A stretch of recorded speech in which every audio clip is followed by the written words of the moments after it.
शिव पुराण शतरुद्र संहिता अध्याय 25वां पिपलाद महादेव लीला। नंदीश्वर बोले, हे सनत कुमार जी, एक दिन दधीची पुत्र ऋषि पिपलाद पुष्पभ्रद नाम नदी में स्नान कर रहे थे। तभी उनकी दृष्टि एक सुंदर मनोहर युवती पर पड़ी। वह युवती भगवान शिव का ही अंश थी। उसे देखकर मुनि पिपलाद मोहित हो गए और उसे प्राप्त करने की इच्छा करने लगे। उन्हें ज्ञात हुआ कि वह परम सुंदरी राजा अनरण्य की पुत्री है। यह जानकर मुनि पिपलाद राजा अनरण्य के घर पधारे और उनसे उनकी पुत्री का हाथ मांगा। ऋषि की बातें सुनकर राजा सोच में डूब गए कि मैं अपनी प्रिय पुत्री, जो कि सदैव राजसी ठाट बाट से रही है, को कैसे एक योगी के साथ ब्याह दूं, जिसके ना कोई रहने का ठिकाना है, न खाने पीने का।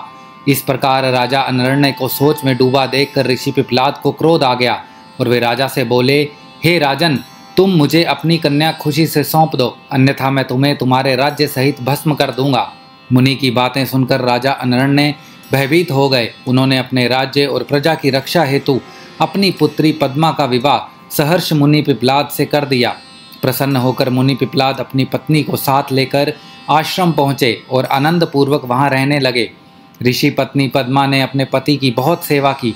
वह हमेशा मन, वचन और कर्म से अपने पति की सेवा शुश्रूषा में लगी रहती थी। उससे ऋषि को 10 महात्मा और तपस्वी पुत्रों की प्राप्ति हुई।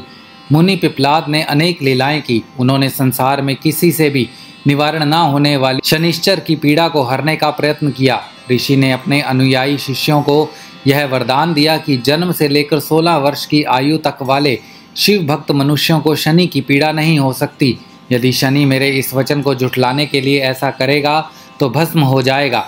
इसीलिए शनि का प्रकोप कभी भी 16 वर्ष की आयु से कम के मनुष्यों पर नहीं पड़ता है।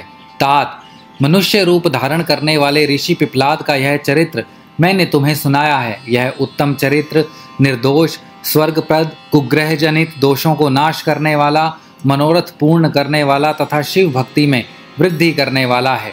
शतरुद्र संहिता अध्याय 25वां समाप्त।